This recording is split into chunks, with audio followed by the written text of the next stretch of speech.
గీతం గీతం జయ జయ గీతం చేపతి పాడెదము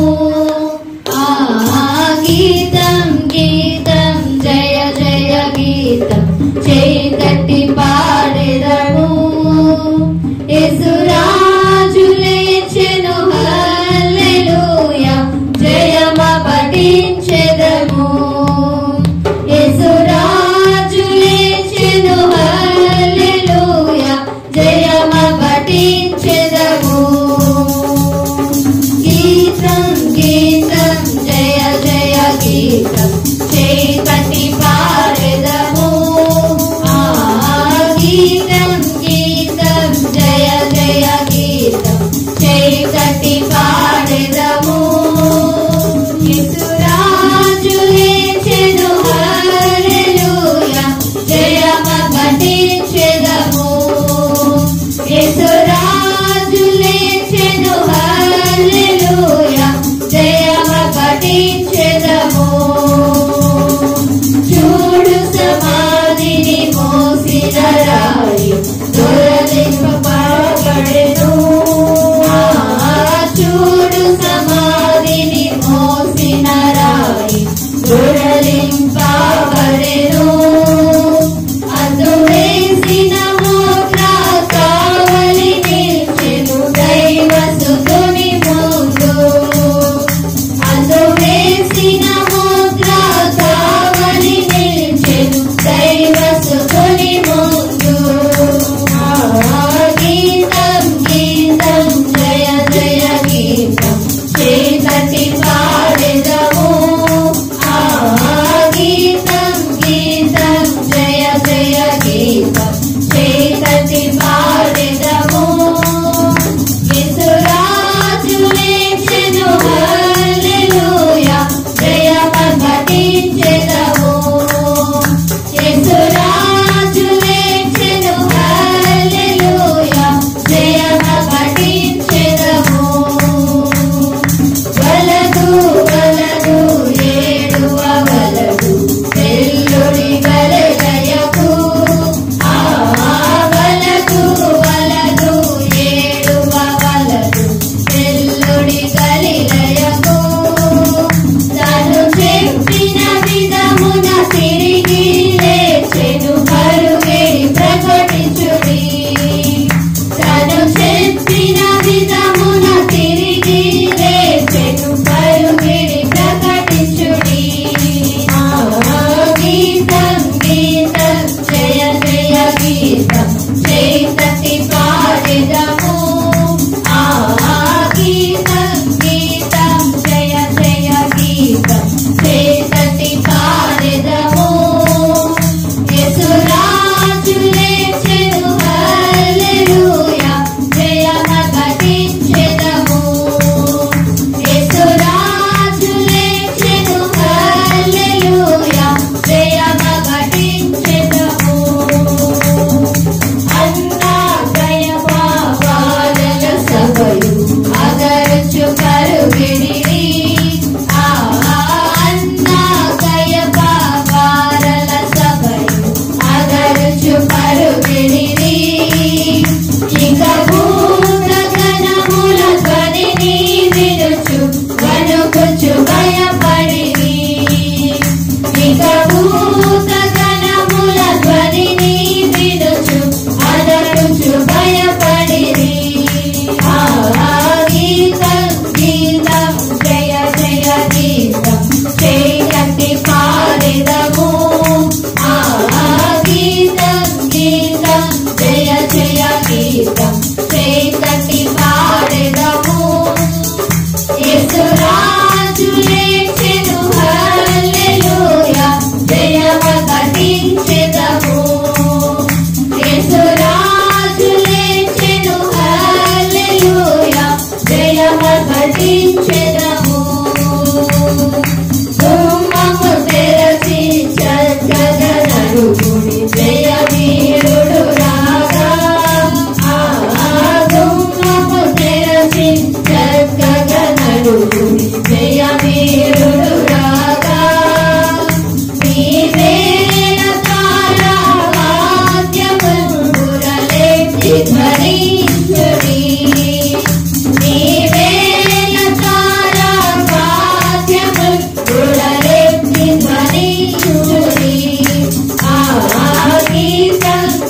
జయ జయ గీతం చేతట్టి పాడెదము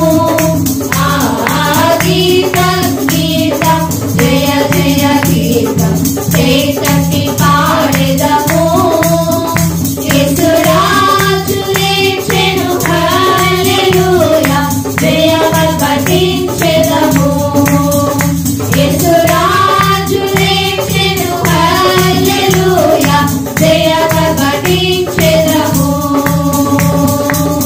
హల్లెలూయా. స్తుతి ఆరాధన కొరకు వాక్యం కొరకు కుమార్తె రోషిని ప్రార్థన చేస్తారు. స్తోత్రం ప్రభా నాయన తండ్రి పరిశుద్ధ ఆశ్చర్యకడ నీకే వెళ్ళని మొన్న స్తోత్రములు దేవా నాయన తండ్రి పునరుద్ధరణ దేవా నాయన తండ్రి మీ సన్నిధికి మమ్మల్ని తోడుకొని తీసుకొచ్చినందుకు నీకే వెళ్ళని స్తోత్రములు దేవా నాయన తండ్రి ఈ దినం ప్రభా నాయన తండ్రి చూడలేక దేవా నాయన అనేక మంది దేవా నాయన నశించిపోతున్నారు దేవతని వాళ్ళకన్నా మేము గొప్పవారం కాకపోయినా దేవా నాయన తండ్రి భాగ్యాన్ని మాకు ఇచ్చినందుకు నీకే స్తోత్రములు నాయన. అలాగే దేవ ప్రభా నాయన తండ్రి ఈ దినం దేవా నాయన తండ్రి ప్రభా యేసనైనా తండ్రి నీవు మా కొరకు దేవా నాయన తండ్రి మరించి తిరిగి లేచిన గొప్ప దేవుడా నీకే స్తోత్రం ప్రభా నాయన తండ్రి మేము చేసిన ప్రతి ఒక్క పాపం విషయం ఇచ్చాను దేవా నాయన తండ్రి మా నడతను మేము సర్దిద్దుకునే భాగ్యం మాకు అనుగ్రహించిన దేవా నీకే స్తోత్రములు దేవా నాయన తండ్రి ఇప్పుడు నాయన తండ్రి మేము చేసిన ప్రతి ఒక్క ఆరాధన దేవా నాయన తండ్రి మీకు మహిమకరంగా దేవా తండ్రి జరిగించిన దానికి మీకే వేలాదున్నా స్తోత్రములు దేవా నాయన తండ్రి ఇప్పుడు ఏదైతే నాయన తండ్రి పరిశుద్ధ వాక్యం దేవా తండ్రి మేము వినబోచున్నామా దేవా నాయన తండ్రి నేను విడిచిపెట్టేవారు కాకుండా దేవా నాయన తండ్రి ఆ బాటలు నడిచే భాగ్యం మాకు అనుగ్రహించిన దేవా నీ రెక్కల చాటును భద్రపరచమని దేవా నాయన తండ్రి నీ సహాయం మాకు అనుగ్రహించమని నీవే తోడుగా నీవే సహాయం అనుగ్రహించమని నాకు చిన్న ప్రార్థన వేసినాము నడిచిన నా పల్లకం తండ్రి ఆమేన్. దేవుని యొక్క వాక్యాన్ని మనం ధ్యానం చేసుకుంటాము. చదవబడినటువంటి వాక్య భాగము మత్తయి సువార్త 28వ అధ్యాయము 6వ వచనం చదువుకుందాము. మత్తయి సువార్త 28వ అధ్యాయము 6వ వచనం. ఆయన ఇక్కడ లేడు, తాను చెప్పినట్టే ఆయన లేచి ఉన్నాడు. ఆయన ఇక్కడ లేడు, తాను చెప్పినట్టే ఆయన లేచి ఉన్నాడు. చిన్న ప్రార్థన చేసుకుందాము. ప్రేమ నమ్మకం కలిగిన మా కన్న తండ్రి, స్తుతులకు పాత్రుడా, ఘనతకార్హుడా, మా గొప్ప దేవా నీకు వందనాలు. వాక్యమయున్న దేవా, సర్వమానవాళి కొరకు, మరి ముఖ్యంగా నా కొరకు, మా కొరకు, మేము చేసినటువంటి అపరాధముల కొరకు ప్రవ్వా, భయంకరమైన శిలువ మరణం పొందినంతగా ప్రవ్వా తండ్రికి విధేయత చూపించి నిన్ను నీవు నలగగొట్టి పడి ప్రవ్వా ఈ సృష్టిలో ఏ మానవుని కొరకు చూపించాలన్నటువంటి త్యాగము కలువరి గిరిలో మా కొరకు నీవు చూపించిన దేవా, నీ శిలువ మరణ పునరుద్ధానము ద్వారా నీ పరిశుద్ధ రక్తము చేత మా పాపములన్నీ కూడా విమోచించిన దేవా, ఎవరు నీ యందు విశ్వాసం ఉంచుతారు వారందరిని కూడా నీవు నిత్య జీవానికి చేర్చుతానని వాగ్దానం ఇచ్చిన దేవా, నీవు నమ్మదగిన వాడు. నీ పునరుద్ధానం గురించి మేమందరం ధ్యానిస్తుండగా నాతో మాతో సూటిగా మీరు మాట్లాడండి. వాక్యానుసారమైన జీవితం నాకు మాకు దయచేయమని క్రీస్తు పరిశుద్ధ నామములో అడిగి వేడుకుని ప్రార్థించుచున్నాము తండ్రి, ఆమేన్. చదువుకున్నటువంటి వాక్య భాగంలో యేసుక్రీస్తు ప్రభువారు ఆ గొల్గొతా కొండపైన భయంకరమైన శిలువ శ్రమలు పొందిన తరువాత యేసుక్రీస్తు ప్రభువారి యొక్క పార్థివ దేహమును సమాధి చేసిన తరువాత ఆదివారము ఉదయకాల సమయంలోని తెల్లవారుచుండగానే ఆ సమాధిని శుభ్రపరచడానికి అనేక మంది స్త్రీలు సుగంధ ద్రవ్యములను తీసుకుని వెళ్ళారు. వారిలో సలోమి ఉన్నారు, మరియమ్మ తల్లి ఉన్నారు, మగ్దలేని మరి ఉన్నారు, ఇంకొంతమంది స్త్రీలు కూడా ఉన్నారు. ఎక్కువ సంఖ్య స్త్రీలే అక్కడ కనిపిస్తూ ఉన్నారు. అంటే ఆల్రెడీ యేసుక్రీస్తు ప్రభువారు ముందుగానే చెప్పారు. ఏమిటంటే యోహాను సువార్తలో మనం చూస్తూ ఉన్నప్పుడు 2వ అధ్యాయము ఈ 13వ వచనం నుంచి మనం చదువుదాము. స్కా పండుగ సమీపింపగా యేసు యెరూషలేమునకు వెళ్ళి దేవాలయములో ఎడ్లను, గొర్రెలను, పావురములను అమ్మువారును రూకలు మార్చువారును కూర్చుండుట చూచి రాళ్లతో కొరడాలు చేసి ఎడ్లనన్నిటిని దేవాలయంలో నుండి తోలివేసెను. రూకలు మార్చి వారి రూకలు చల్లివేసి వారి బల్లలు పడద్రోసి పావురము అమ్మవారితో వీటిని ఇక్కడ నుండి తీసుకొని పొండని బిగ్గరగా ఆయన మాట్లాడుచు నా తండ్రి ఇల్లు వ్యాపారపుటిల్లుగా చేయకూడని వారితో చెప్పాను. అంతేకాకుండా ఆ కింద వచనాలలో మనం చూస్తూ ఉన్నప్పుడు 19వ వచనం చదువుతాం. యేసు ఈ దేవాలయమును పడగొట్టి 3 దినములలో దానిని లేపుదనని వారితో చెప్పాను. ఏ దేవాలయం గురించి చెప్పారు ఆయన అంటే ఒక రాళ్లతో పునాది వేయబడిన దేవాలయం గురించి ఆయన మాట్లాడారు. సాదృశ్యం ఏంటి? అది క్రీస్తు సంఘం. క్రీస్తు సంఘం అనగా విశ్వాసుల సమూహం, అతి పరిశుద్ధమైన స్థలము కదా క్రీస్తు సంఘము కదా. ఆ క్రీస్తు శరీరములో అవయవాలుగా ప్రతి ఒక్క మానవుడు కూడా అమర్చబడి ఉన్నారు. అందుకని ప్రారంభ రాయి పేతురు అయితే మనమందరము కూడా సజీవ రాళ్లగా అమర్చబడి ఉన్నామని అపోస్తలుడైన పౌలు గారు పత్రికల్లో మాట్లాడుతూ ఉన్నారు. ఈ దేవాలయమును పడవేసి ఎన్ని దినాల్లో కడుతూ ఉన్నానంటున్నారు? 3 దినములలో దీన్ని లేపుదును. చదవనటువంటి వాక్యం ఏంటి? ఆయన ఇక్కడ లేడు, సజీవుడై మరణపు ముళ్ళను విరిచి మృత్యుంజయుడై తిరిగి లేచిన. తర్వాత చదువుదాం 20వ వచనము. యూదులు ఈ దేవాలయమును 46 సంవత్సరములు కట్టిరే. ఎన్ని సంవత్సరాలు కట్టారండి? 46 సంవత్సరాలు ఈ దేవాలయాన్ని కట్టారు. తర్వాత చదువుతాం.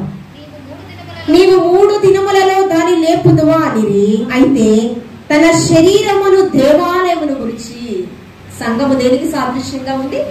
క్రీస్తు శరీరానికి సాదృశ్యంగా ఉంది. మనమందరము కూడా ఈ సంస్కారం తీసుకుంటూ ఉన్నాం కదా.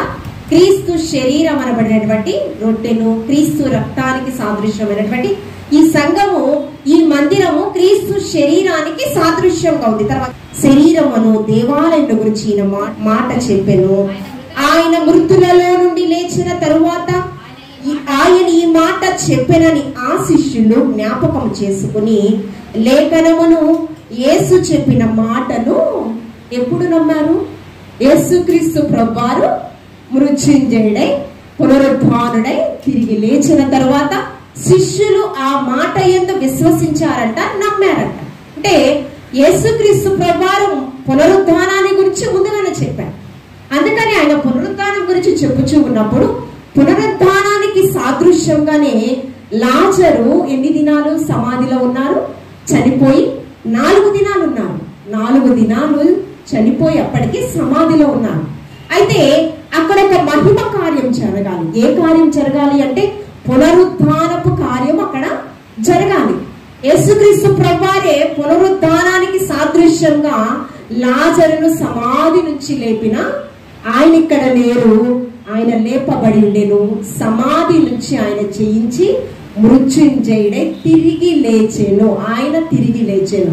ఆయనకు సాదృశ్యంగానే ఎవరు ముందుగా లేపబడ్డారు? లాజరు. యేసు ప్రేమించిన లాజరు తిరిగి లేచెను. ఎక్కడి నుంచి లేచారు? సమాధిలో నుంచి మృత్యుంజయుడై తిరిగి లేచాను. అందుకని ఆమెను ఎదుర్కొని శిష్యులతో పాటు ఆయన వచ్చారు. ఆ సమాధిని చూసంట యేసుక్రీస్తు ప్రభువారు కన్నీళ్లు విడిచానంట. లాజరు ఇద్దరు ఉన్నారు. ఒకరేమో భిక్షాటన చేసేటటువంటి లాజరు, ధనవంతుని గృహం ముంద కుష్టి వ్యాధిగ్రస్తుడు భిక్షాటన చేశారు కదా. అబ్రహాము రొమ్మున ఆనుకున్నటువంటి లాజరు ఎవరు? కుష్టి వ్యాధిగ్రస్తుడైనటువంటి లాజరు. కానీ ఈ లాజరు, మరియా మార్తల లాజరును యేసుక్రీస్తు ప్రభువారు అమితంగా ప్రేమించారు. అందుకనే బేతనీయ ప్రాంతం ఎక్కువగా సందర్శించేటటువంటి వారు యేసుక్రీస్తు ప్రభువారు. నజరేతులు, గలిలయలలో, బేతనీయలు ఎక్కువ ఆయన సూచక క్రియలు ఆయన చేశారు. మార్త ఏడుస్తూ ఉంది.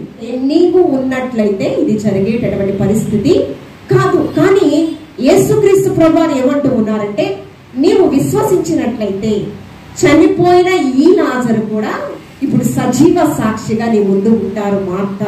చూడండి యోహాను సువార్త 11వ అధ్యాయము 23 నుంచి చదువుతాము. యేసు నీ సహోదరుడు మరలా లేచినని ఆమెతో చెప్పగా మార్త ఆయనతో అంత్య దినమున పునరుద్ధానమునందు లేచినని నేను ఎరుగుదును అనేను. తర్వాత అందుకు యేసు అంటే అంత్య దినాలలో జరిగేటటువంటి ఒక సూచక క్రియ. ఎప్పుడు? రానున్న దినాలలో యేసుక్రీస్తు ప్రభువారు ఒక సూచక క్రియ చేస్తారు కదా, పునరుద్ధానం. ఆయనే ఓ మరణమా నీ ముల్లెక్కడ, ఓ మరణమా నీ విజయం. మరణానికి ఎదురుగా వెళ్ళారు.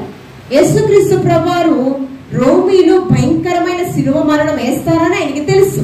కానీ ఎక్కడ కూడా ఆ మరణాన్ని తప్పించుకుని ఆయన వెళ్ళిన పరిస్థితి లేదు.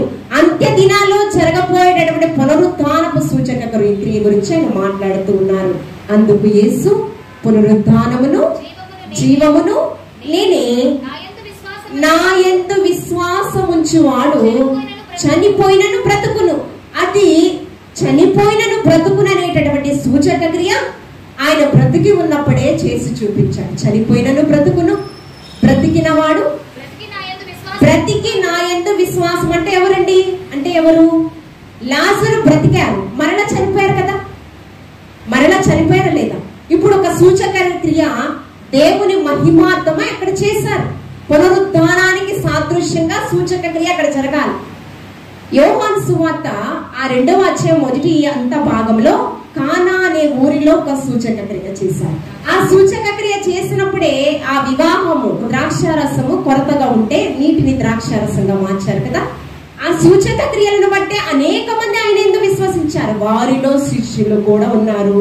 ఇప్పుడు యేసయ్య ప్రేమించిన కుటుంబం కూడా అక్కడ ఉంది.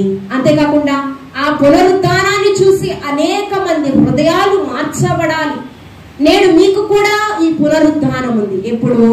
అంత్య దినాలలో నేను మరణాన్ని జయించి మృత్యుంజయుడే తిరిగి లేస్తాను కదా. అంటే జీవపు పునరుద్ధానంలో మనల్ని ప్రవేశపెట్టాలని దేవదేవుడు ఆశపడు. నా యందు విశ్వాసముంచువాడు మరణించినను బ్రతుకును, బ్రతికిన వాడు మరన్నిటికి మరణించడు. మరన్నిటికి మరణించడు అంటే వారికి ఏముంటది? ఒకసారి చూద్దామండి. యోహాను సువార్త 5వ అధ్యాయము 19వ వచనం నుంచి. కాబట్టి యేసు ప్రత్యుత్తరం ఇచ్చెను, తండ్రి ఏది చేయుట కుమారుడు చూచెను, అదే కాని దానంతట తాను ఏది చేయనేరడు. ఆ క్రింద వచనాలలో తండ్రి మృతులలో నుంచి ఎలాగో బ్రతికించబడినో అలాగే ఈ కార్యము ఎవరు చేశారని యేసుక్రీస్తు ప్రభువారు మాట్లాడుతున్నారో తెలుసా? మృతులలో నుంచి తండ్రి ఎలాగో బ్రతికింపబడెను అంటే తండ్రిని ఒక సాధనంగా నన్ను వాడుకున్నాడే కానీ ఆ మహిమ ఎవరికి చెందుతూ ఉంది? ఆ కార్యం ఎవరు చేశారని దేవాది దేవుడు ఒప్పుకుంటూ ఉన్నాడు? తండ్రికి సమస్త మహిమ. అందుకని యెషయా ప్రవక్త ద్వారా యెహోవాను నేనే, ఇదే నా నామము, మహిమను నేను ఎవరికి ఇచ్చేవాడను కాను కదా. అక్కడ తర్వాత చదువుతాం. బ్రతికించును, అలాగే కుమారుడు తనకిష్టమైన వారిని బ్రతికించును. తనకిష్టమైన వారెవరు? మనమందరము. అక్కడ సూచక క్రియ చేసినటువంటి యేసు ప్రేమించిన శిష్యుడు లాజరును ఆయన బ్రతికించారు. ఎలాగా? ఆ శక్తిని, అటువంటి ఆత్మాభిషేకాన్ని ఎవరిచ్చారంటూ ఉన్నాడు? తండ్రి తనకు చూపించిన దాన్ని బట్టి, తనకిచ్చినటువంటి శక్తిని బట్టి ఆ ఘనమైన కార్యం నేను చేశానే గాని తనంతట తాను చేయలేదు. తర్వాత తండ్రిని ఏ విధంగా అందరూ గణపరుస్తారో అలాగే కుమారుడు కూడా గణపరచాలి. లేకపోతే తండ్రిని ఎవరైతే గణపరచురో వారు క్రీస్తును కూడా తన కుమారుణ్ణి గణపరచరు. అక్కడ కింద వచనాలలో నా మాట విని నన్ను పంపిన వాని యందు విశ్వాసముంచు ప్రతివాడు నిత్య జీవము గలవాడు. ఏంటి? ఏ జీవం అండి? అంటే మనకి మరణం తర్వాత ఒక క్రొత్త జీవితం ఉంది. ఎప్పుడు? మరణం తర్వాత క్రైస్తవునికి ఒక ప్రత్యేక జీవితం ఉంది. ఏ జీవితము? నిత్య జీవము గలవాడు. అంటే యేసుతో జీవించేటటువంటి గొప్ప భాగ్యాన్ని దేవాది దేవుడు. యేసు ఈ లోకాధికార, యేసుక్రీస్తు ప్రభువారు కుమారుడైన క్రీస్తు ఈ లోకాధికార కాదు కదా, పరలోకాధికార. అది నిత్యము నివసించేటటువంటి ఆ పరలోక గృహములో మనల్ని కూడా చేర్చుతానని నిత్య జీవము గలవాడు. వాడు తీర్పులోనికి రాక మరణములో నుండి జీవములోనికి, ఎక్కడి నుంచి? తీర్పులోనికి రాక మనం ఎక్కడి నుంచి? మరణం నుంచి జీవంలోనికి దాటిపోవడానికి యేసుక్రీస్తు ప్రభువారు మన కొరకు ఆయన పరిశుద్ధ రక్తాన్ని వెల చెల్లించారు. అంతేకాకుండా 27వ వచనం, తీర్పు తీర్చుటకు అధికారము కలదు. 28వ వచనము, ఆశ్చర్యపడకుడి, ఒక కాలము వచ్చినది, ఆ కాలములో సమాధులలో నున్న వారు శబ్దము విని మేలు చేసిన వారు జీవ పునరుత్థానం అనగా ఎవరు? సమాధులలో ఇప్పుడు ఆల్రెడీ ఎవరున్నారు? హెబ్రీయులకు రాసిన పత్రికలో ఉన్నటువంటి విశ్వాస వీరులందరూ ఉన్నారు. దానిలో ఎవరు ఉన్నారు? నోవాహు ఉన్నారు, హానోకు ఉన్నారు, అబ్రహాము గారు ఉన్నారు, మోషే ఉన్నారు, దావీదు ఉన్నారు, ఇంకా చెప్పాలంటే సంసోను ఉన్నారు. చాలా మంది వ్యక్తులు, ప్రవక్తలు అనేక మంది, ఎలీషా ఉన్నారు. ఏలియా దైవజనుడైతే ఆరోపణమయ్యాడు కదా, హానోకు దేవునితో కొనుక్కోబడ్డాడు కదా.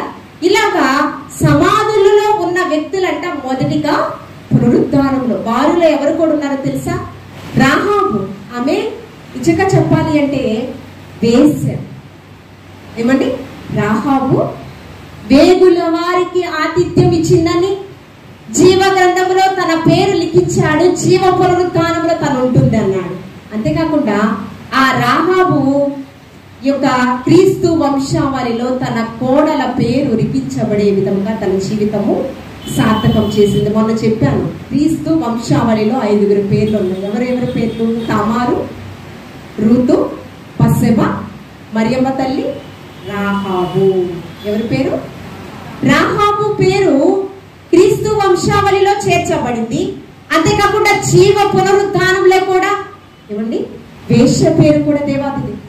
తన బిడ్డలకు చేసినటువంటి మహిమ కార్యములో పారిభాగస్తురాలుగా ఎవరున్నారు? రాహాబు. చిన్న సహాయమే. బీదలను కటాక్షించువాడు యెహోవాకు. ఏ పేదల గురించి? యేసుక్రీస్తు ప్రభువారు ఈ లోకానికి దేనికి వచ్చారంటే బీదలను కటాక్షించుట కొరకు. బీదలంటే ఎవరు? ఆత్మీయత లేని వాళ్ళండి. ఎవరు? ధనం లేని వాళ్ళు కాదు, గృహం లేని వాళ్ళు కాదు, ఏమండి మంచి వస్త్రాలు లేని వాళ్ళు కాదు. బీదలను కటాక్షించుట వరకు, హితవత్సరము ప్రకటించుట కొరకు, చెరలో ఉన్న వారిని విడిపించుట కొరకు. చెరలో అంటే ఏంటి? పాపం అనే బంధకాలని, సంకెళ్ల మధ్య ఉన్నటువంటి వారిని విడిపించుట కొరకు. అందుకని కట్టబడిన గాడిదను స్వేచ్ఛనిచ్చాడు దేవాది దేవుడు. ఆ కట్టబడిన గాడిద ఎవరికి సాదృశ్యంగా ఉంది? పాపములో సర్వమానవాళి, ఏ భేదము లేదు, పాపం చేసి దేవుడు అనుగ్రహించు ఆ సంకెళ్లలో, చెరసాలలో ఉన్నటువంటి వారిని విడిపించుట ఒక సాదృశ్యంగా కట్టబడిన గాడిదను, గాడిద పిల్లను దేవాది దేవుడు విడిపించి దానినే ఒక సింహాసనంగా దేవాది దేవుడు చేసుకుని ఉన్నాడు. అలాగే మనం చూస్తే పరిస్థితి, మొదటిగా సమాధిలో ఉన్నటువంటి వారు మొట్టమొదటిగా లేపబడతారు. చదవండి అది. మేలు చేసిన వారు జీవ పునరుద్ధానమును, కీడు చేసినటువంటి వారు తీర్పు పునరుద్ధానం. ఆ మేలు చేసినటువంటి వారు మరణించారు, మరణించుట కాదు, నిద్రించి ఉన్నారు. ఆ నిద్రించిన వారు మొదటగా ఎవరితో లేపబడతారు? సజీవుడైనని పునరుద్ధానుడై తిరిగి లేచినటువంటి యేసుక్రీస్తు ప్రభువారితో లేపబడతారు. తరువాత సజీవులమై ఇప్పుడు సజీవులమై ఉన్న మనము యేసయ్య రెండవ రాకడలో మనము లేపబడతాం. కాబట్టి ఈ పునరుద్ధానంలో మనము ఉండాలి అంటే విశ్వసించాలి. అందుకే యేసుక్రీస్తు ప్రభువారు 11వ అధ్యాయము 25వ వచనంలో చెప్పబడ్డారు. అంతేకాకుండా 14వ అధ్యాయం 26వ వచనంలో కూడా యేసు పునరుద్ధానాన్ని, జీవాన్ని నేనే, నా యందు మీరేం చేయాలి? విశ్వసించాలి, నమ్మాలి కదా. యోహాను సువార్త 14వ అధ్యాయం 6వ వచనంలో చూడండి, యేసు నేనే మార్గమును సత్యమును. మార్గం ఎక్కడికి? పరలోకానికి మార్గం అయ్యున్నది ఎవరు? యేసుక్రీస్తు ప్రభువు. నేనే మార్గము. పిలాతు అడుగుతాడు, సత్యం అనగా ఏంటి అంటే, ఈ లోకంలో ఎవ్వరు కూడా సత్యాన్ని అనుసరించి, నీతిని అనుసరించి ఎవరు కూడా బ్రతకలేదు. అందుకనే రోమిలకు రాసిన పత్రిక 3వ అధ్యాయం 23వ వచనం, ఏ భేదము లేదు, అందరూ పాపం చేసి దేవుడు అనుగ్రహించు. తర్వాత ఏంటి? సత్యమును, జీవమై ఉన్నాను. ఆ అంటే జీవ పునరుద్ధానానికి, నిత్య జీవానికి చేర్చేటటువంటి మార్గం అయ్యున్నది కేవలం నేను మాత్రమే. తర్వాత ఆ నేనే అనే పదము గురించి మనం ఆలోచన చేసినట్లయితే, మనకి ఇవ్వబడినటువంటి మోషే ద్వారా ఇవ్వబడినటువంటి ఆజ్ఞలో కూడా ఉంది కదా, నేను గాక వేరొక దేవుడు మీకు ఉండకూడదు. ఎక్కడ ఉండకూడదు? పైన ఆకాశం అందే గాని, భూమి అందే కానీ ఎక్కడ కూడా లేరు. త్రియేక దేవుడు. అందుకే మనం ఎవరిని ఆరాధన చేస్తున్నామంటే తండ్రి, కుమార, పరిశుద్ధాత్మ ఏకమై ఉన్న దేవుడు, త్రియేక దేవుణ్ణి మనము ఆరాధన చేస్తున్నాం. చూడండి నిర్గమాకాండము 3వ అధ్యాయం 14వ వచనంలో, అందుకు దేవుడు నేను ఉన్నవాడను అనువాడనని ఎవరితో చెప్పమంటున్నాడు? మోషే ఆయన ఎక్కడి నుంచి మాట్లాడుతూ ఉన్నాడు? పొదల మధ్య దేవుడు మాట్లాడుచూ ఉన్నాడు. అయ్యా నువ్వు ఎక్కడికి వెళ్ళాలి?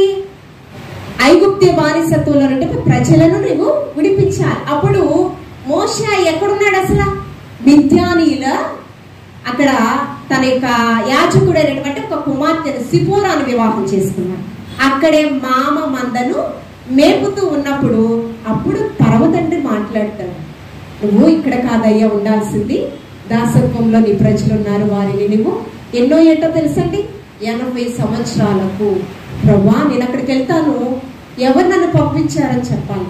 ఇజ్రాయేలు ప్రజలు బహు మొండి వాడు, నేనేం చెప్పాలంటే నేను ఉన్నవాడను అనువాడనని చెప్పు మోషే, నీకు ముందుగా నేను ఉంటాను, దేవదూతలను సిద్ధపరుస్తానని చెప్పి అక్కడ మాట్లాడు. నేను ఉన్నవాడను అనువాడనై ఉన్నాను. అంతేకాకుండా 20వ అధ్యాయం 2వ వచనం ఒకసారి చూడండి. నీ దేవుడైన యెహోవాను నేనే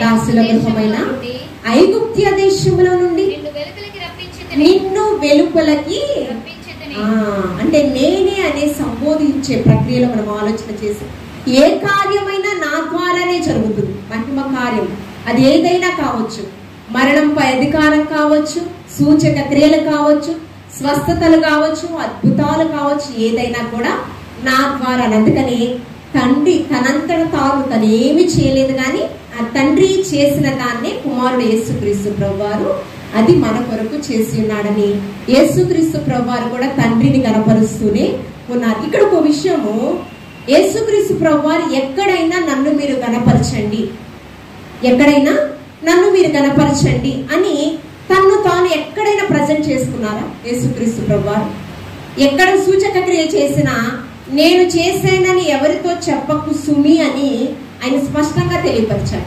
ఎందుకంటే నన్ను మహిమపరిస్తే ఆ మహిమ ఎవరికి చెందాలి? పరమ తండ్రికి చెందాలి. ఈ కార్యము తండ్రి ద్వారా నేను చేశాను కానీ నా అంతటా నేను చేయలేదని ఆయన స్పష్టంగా తెలియపరిచారు. అందుకని సమూయేలు గ్రంథంలో అంటారు, నన్ను గణపరచు వారిని నేను గణపరచు. ఎన్ని సంవత్సరాలు గణపరిచారో తెలుసా?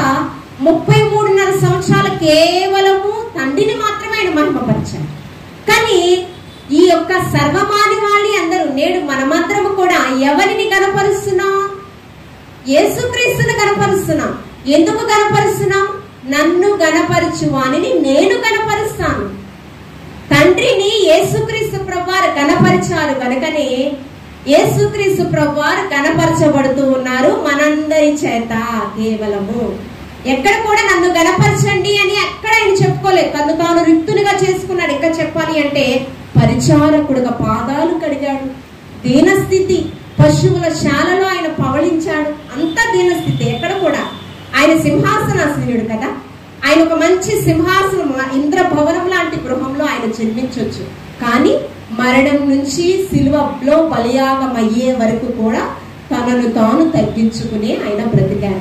ఎందుకు బ్రతికారో తెలుసా? తండ్రిని గణపరచుటకు. కేవలము తండ్రి చిత్తము నెరవేర్చుటయే నాకు ఆహారము పానీయము.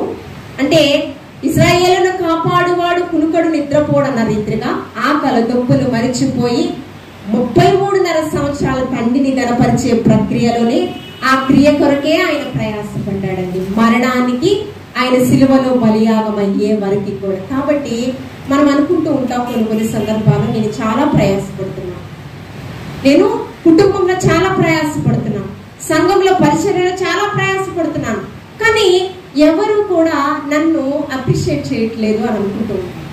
కొన్ని సందర్భాలు అనుకుంటూ ఉంటాం. ఏంటి, చాలా తగ్గించుకుని అందరితో కలిసిమెలిసి నా తోటి సహోదరుల వల్లే నేను ఉంటున్నాను కదా, ఎవరు కూడా నన్ను గమనించట్లేదు, గుర్తించట్లేదు అని కొన్ని సందర్భాలు అనుకుంటూ ఉంటాం. కానీ మనల్ని గణపరిచేవాడు ఒకడున్నాడు. మనం ఎవరిని గణపరచడానికి దేవుని సన్నిధిలో ఉన్నాము?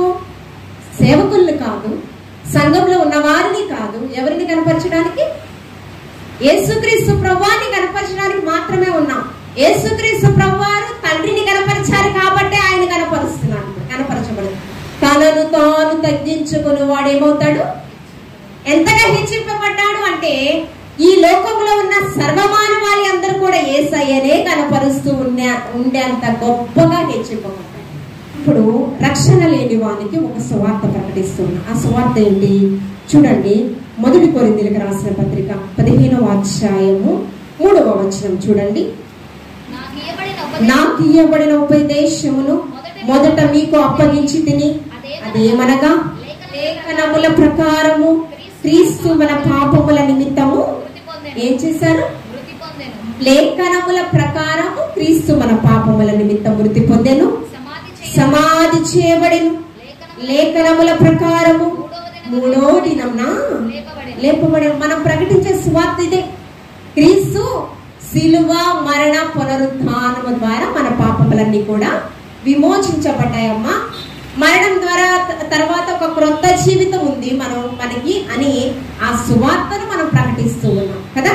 అయితే ఈ సువార్తను చాలా మంది విశ్వసించటం లేదు. కానీ విశ్వసించిన మనము సజీవ సాక్షులముగా ఉన్నాం.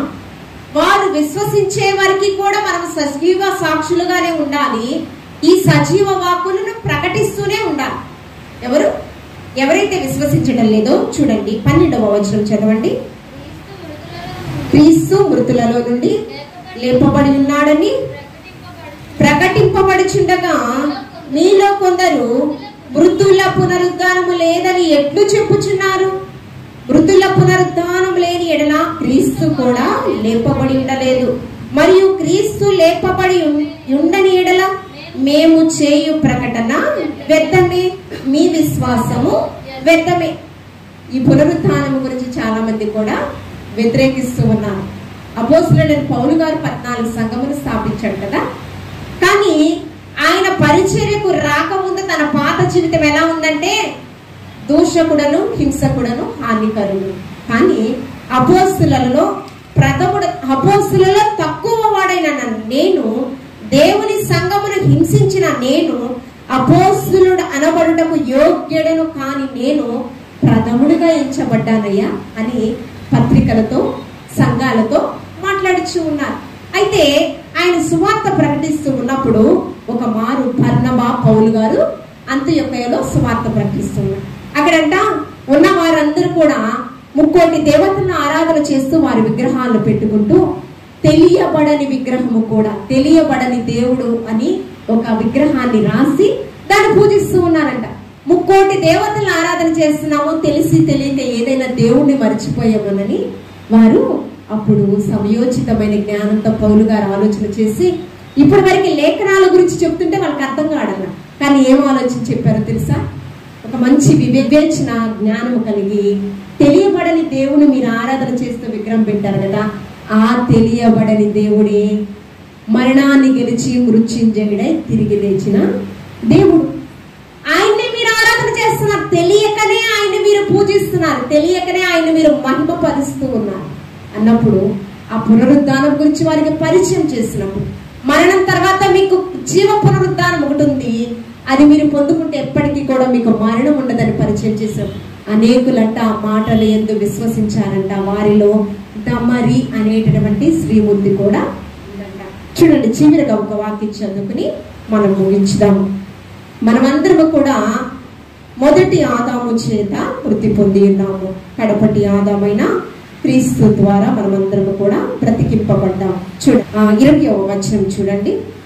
ఇప్పుడైతే నిద్రించిన వారిలో ప్రథమ ఫలముగా క్రీస్తు మృతులలో నుండి లేపబడి ఉన్నాడు.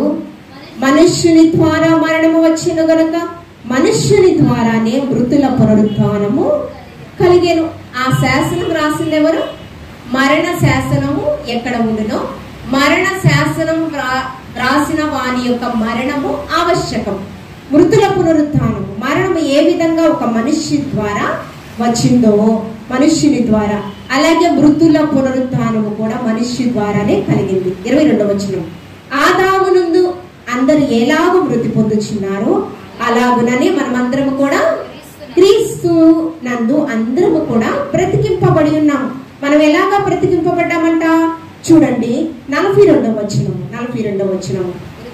మృతుల పునరుత్థానము అలాగే శరీరము క్షయమైనదిగా విత్తబడి అక్షయమైనదిగా లేపబడును, ఘనహీనమైనదిగా విత్తబడి మహిమ గలదిగా లేపబడును. ఎలాగా? మానవ దేహాలంట మహిమ దేహాలుగా మార్చబడతాయి. ఎలాగా? ఈ జీవ పునరుద్ధానములో ఎవరైతే పాలి భాగస్తులు ఉంటారో వారు మహిమ దేహాలతో దేవదూతల వలె దేవుని కుడి పార్శ్వమున. అందుకనే ఈ వాక్యంలో చివరిగా ఒక వాక్యం చూడండి, ఇందాక మనం చదువుకున్నాం కదా, నేనే మార్గమును సత్యమును జీవమును ఉంది కదా, ఆ 14వ అధ్యాయంలోని మొదటి వచనములో మీ హృదయమును కలవరపడనీయకుడి, దేవుని యందు విశ్వాసముంచుడి, నా యందు విశ్వాసముంచుడి. ఏమున్నాయంట? నా తండ్రి ఇంట అనేక నివాసములు కలవు, లేని ఎడల మీతో చెప్పుదును, మీకు స్థలము సిద్ధపరచుటకు నేను వెళ్ళుచున్నాను.